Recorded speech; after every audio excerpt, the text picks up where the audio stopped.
நாம் இப்பொழுது ஒவ்வொரு காலநிலையை பற்றி தெரிந்து கொள்வோமா? வாருங்கள், காட்டிற்குள் பயணிப்போம். நீங்க ரெடியா? நம்ம இப்போ காட்டிற்குள் வந்துவிட்டோம். முதலில் பார்ப்பது குளிர்காலம். வின்டர் சீசன், குளிர்காலம் எப்படி இருக்கும்?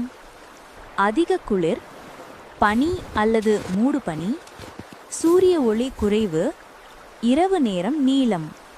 சம்மர் சீசன், வெயில் காலம் எப்படி இருக்கும்? அதிக வெப்பம், கடும் வெயில், வறட்சி, உணவு பற்றாக்குறை, ஆறு குளம் வறண்டு போதல், நீர் தேவையும் அதிகம். ரெய்னி சீசன், அதாவது மழைக்காலம் எப்படி இருக்கும்? அடிக்கடி மழை, மேகமூட்டம், ஈரப்பதம் அதிகம், நதிகள் ஏரிகள் நிரம்பும், செடி கொடிகள் தாவரங்கள் மரங்கள் நன்கு வளரும். வசந்த காலம் எப்படி இருக்கும்? மிதமான வெப்பம், பூக்கள் மலரும், மரங்களில் புதிய இலைகள், இனிமையான காலநிலை.